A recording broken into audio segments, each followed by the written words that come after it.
Bonjour, donc aujourd'hui je fais une petite vidéo pour parler de Périphérique, les mondes de Flynn. Donc moi je suis cyborgien et si je fais ces vidéos c'est pour vous faire partager ma passion.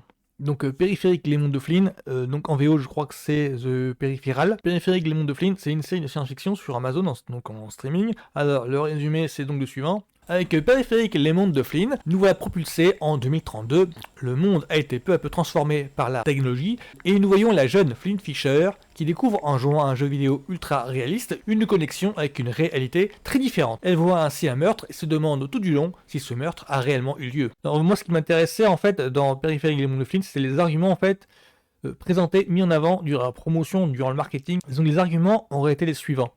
Ce serait une création de Jonathan Nolan, adaptant un récit de William Gibson. Alors, Jonathan Nolan, c'est le frangin de Christopher Nolan. Il a bossé avec lui sur plusieurs films, genre je crois Memento, surtout la trilogie de Dark Knight, Interstellar, je crois qu'il était dessus. Et voilà, c'est son boulot au cinéma est plus ou moins reconnu. Il est un petit peu plus dans l'ombre de Christopher Nolan. Il a quitté, je crois qu'au moment de Dunkerque, il bosse plus avec lui. Dans les séries télé, par contre, il commence à se faire un vrai petit nom. Alors, du côté des networks, c'est lui qui a créé le truc. Personne terrestre. Dans celle-ci, on pouvait y voir un certain John Reed, un ex-agent paramilitaire de la CIA, incarné par Jim Caviezel, être engagé par un mystérieux milliardaire. Dans le passé, ce dernier a conçu un système de surveillance de masse pour le gouvernement voulant éviter un nouveau 11 septembre. Ce système, une sorte de AI, est capable de prédire les actes terroristes dans le monde en s'appuyant sur de nombreuses données, comme les enregistrements des caméras de surveillance, des appels téléphoniques ou des antécédents judiciaires. Dans cette série, il y avait une vraie réflexion sur le pouvoir de l'AI, le pouvoir de l'intelligence artificielle. Tandis que Westworld, le principe de Westworld, c'est un parc d'attraction dernier cri. Les visiteurs paient des fortunes pour revivre le frisson de la conquête de l'Ouest, par exemple, dans ce monde alternatif. Le programme est mis en péril lorsque quelques-uns des androïdes, créés pour donner l'illusion, se détraquent. Et un streaming donc, Périphérique, les mondes de Flynn. Alors Jonathan Nolan, c'est donc un scénariste qui arrive à mes yeux à rendre attachants les protagonistes dans une histoire de science-fiction, un petit peu art science. Alors la art science, c'est ce que c'est l'art science, c'est un terme technique pour décrire le genre auquel appartient des Ghost in the Shell, des Matrix, l'occurrence donc des Westworld, c'est un genre qui mêle un petit peu le disons que je décrirais le genre comme ça. Comme un genre où on voit des protagonistes dans un monde qui leur paraît donc banal, normal, donc le nôtre, mais où il y arrive, où surgit une avancée technologique qui leur produit une sorte de remise en question métaphysique. Ces gens, les mecs sont habitués à une routine, comme tout le monde en fait, mais l'avancée technologique apparaît et là, qui remet en question leur routine. D'où la question métaphysique du ouais, mais ça me servirait à quoi du coup? Est-ce que ça remet en question mon moi fondamental, mon moi intime? C'est un petit peu ça la science. Ce qui fait le charme de Ghost in the Shell par exemple, c'est ce qui fait le charme des Matrix par exemple, c'est ce genre de questionnement-là. C'est le genre qui est représenté un petit peu souvent dans la cyberpunk. Le cyberpunk, enfin là je parle en terminologie technique évidemment, parce que là c'est un gros morceau. William Gibson, donc l'auteur qui est abordé dans Périphérique, les mondes de Flynn, il en est le représentant avec des œuvres comme le Neuromancien, comme Johnny Mnemonic au cinéma. Donc c'est un petit peu lui qui est aussi l'influence de Matrix. Parce que vous allez voir les deux noms comme ça sur l'affiche, production Jonathan Nolan, adapté en l'œuvre de William Gibson, pour moi c'était suffisant pour donner de l'intérêt à Périphérique, les mondes de Flynn. Or, ils ne sont pas tout seuls, il y a d'autres personnes à l'œuvre également. Alors il y a par exemple, il y a Vincenzo Natali, c'est le mec qui, derrière Cube, un film avec des gens qui sont enfermés dans un cube.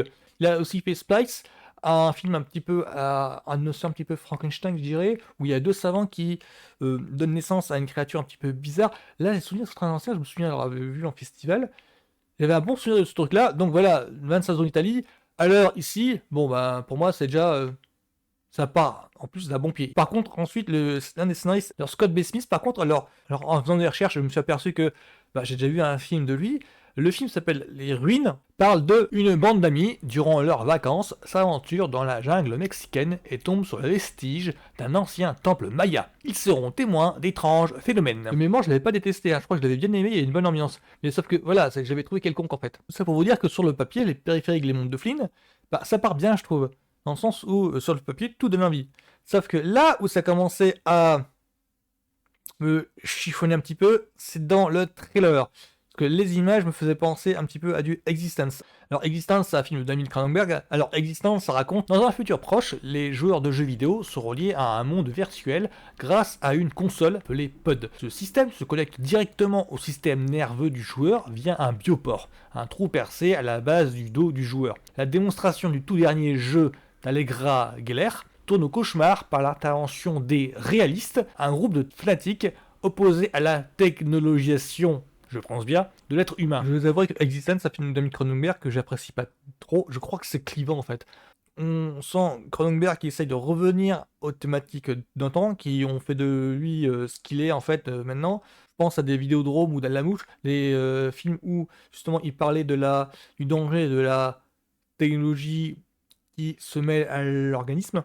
Grosso modo, c'est ça. Et du coup, les premières images de Périphérique et Mondofline m'ont. Ah, il y avait un truc qui me chiffonnait, enfin, disons que les images venant d'une production Jonathan Nolan, ça me laissait un petit peu perplexe, soit Westworld ou Personne Pinterest. Il y a un petit espoir qui subsiste, genre la technologie n'est pas source de mal absolu en général, c'est ça le truc. Les points optimistes viennent de la technologie, les androïdes auxquels on s'attache sont de eux que vient un petit peu une lueur d'espoir. C'est un petit peu en ça que je trouvais ça positif. Et là, avec Périphérique des mondes de Flynn, l'interrogation, en fait, en voyant les premières images, je me suis demandé, est-ce qu'il n'y a pas à nous faire le coup de la peur un petit peu, enfin, un petit peu de vieux con, c'est genre quand je dis ça, c'est je pense automatiquement à la peur irrationnelle des lendemains avec la présence d'une technologie quoi. Enfin, alors, évidemment, je pense à la peur de voir la technologie qui dépasse l'homme au point de la dominer. Enfin, c'est une peur pour moi qui est irrationnelle. Et j'avais peur que Jonathan Nolan s'engouffre dans ça en fait. Il s'engouffre dans une sorte de thématique où tout de suite un élément inconnu va forcément devenir dangereux, devenir menaçant. Pour tout vous dire sur le truc, c'est pas que je suis déçu, quoique si un petit peu. C'est-à-dire que je suis un petit peu plus déconcerté. Après, moi je dis ça en tant que grand fan de Westworld. Westworld c'est hermétique, c'est compliqué, c'est complexe. Il y a vraiment des trucs où il faut être féru de science-fiction, de hard science, comme j'essaie d'expliquer, pour adhérer au truc. C'est tortueux au possible, donc la saison 4 a pris un four comme pas possible. Je comprends que c'était annulé ensuite, il n'y a pas de souci. Il y a beaucoup de monde qui ont décroché de Westworld, alors que la première avait fait un carton d'audience, il me semble, alors que la troisième saison, beaucoup de monde n'ont pas été réceptifs. Là, je peux absolument le comprendre. Là, avec Périphérique des mondes de Flynn, on assiste au contraire en fait. Là où Westworld est super tortueux, super complexe à comprendre parce que les motivations de chaque personnage sont manichéens et même la Mordure a des bonnes raisons d'agir. Même Mordure, en fait, on peut comprendre les motivations qu'il a et comprendre pourquoi il fait cette action-là, vu dans le contexte qui est décrit en fait dans la série. Là, dans Périphérique des mondes de Flynn, au contraire, c'est manichéen au possible. C'est ça que je trouve un petit peu dommage venant de Jonathan Nolan. Là où je peux mettre une réserve, c'est sans doute dans le fait que la saison 1 est une saison d'introduction et que donc le propos de la série entièrement n'a pas été étayé, n'a pas été développé. Oui, parce que le propos de la série, pour le moment, c'est juste le combat d'une jeune femme contre une multinationale. Grosso modo, c'est comme ça que c'est présenté, c'est comme ça que j'ai compris. Après, je suppose que s'ils voulaient développer plus que ça, on serait arrivé à un postulat plus nuancé, je dirais. Et sinon, la série n'est pas mauvaise, c'est simplement que, venant de Jonathan Nolan, bah, je m'attendais à plus rechercher en fait. J'ai l'impression qu'en fait, avec Périphérique des mondes de Flynn, Jonathan Nolan voulait juste aborder le sujet et le vulgariser quelque peu. Voulait le rendre abordable pour un public plus large. Amazon Prime, dont la série est issue, dont la série est, ou la série est diffusée, bah, je suppose qu'en fait, eux, ce qu'ils voulaient, c'est une série qui touche un grand public. Et tout ce qu'ils voulaient, c'était ça. C'est une série de science-fiction, un petit peu art science dans ses thématiques, en background, mais qui reste abordable pour un large public. Contrairement à Westworld, qui, au fur et à mesure de son développement, là on était à la saison 4, ben, devenu de plus en plus hermétique. C'était vraiment destiné aux fans hardcore de SF.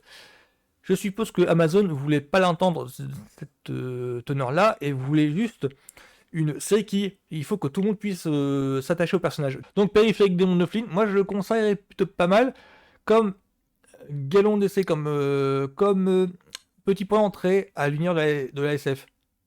Le visuel n'est pas trop dérangeant, Le visuel, en fait, c'est vraiment, même pour la partie SF, hein, c'est justement ça qui me chiffonne un petit peu, c'est que la partie, le monde réel, c'est juste une petite bourgade, ça se limite à ça, et la partie ultra réaliste, ben, ça se résume juste, en fait, à la partie en ville.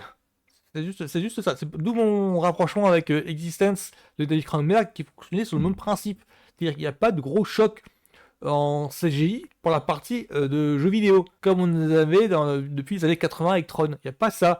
Et c'est vraiment du réalisation minimaliste à fond les ballons. Donc je pense que pour un public qui n'est pas féru de science-fiction, d'anticipation, ça peut peut-être marcher.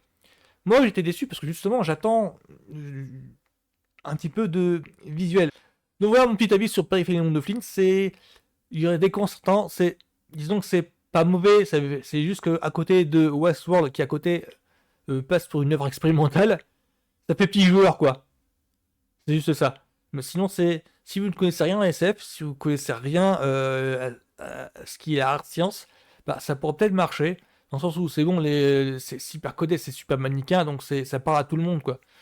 Donc si vous y connaissez rien, ça peut peut-être marcher. Vous pourriez peut-être accrocher au personnage sans souci quoi.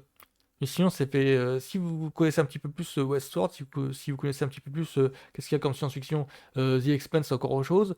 Enfin, si vous connaissez un petit peu plus ce milieu-là, ouais, vous pouvez vous en passer sans souci, quoi. C'est simplement, ça me chiffonne un petit peu. Disons que j'ai pas envie de descendre la série parce que elle a beaucoup d'atouts de son côté. Il y a beaucoup de personnes qui ont travaillé dessus et dont j'admire le boulot.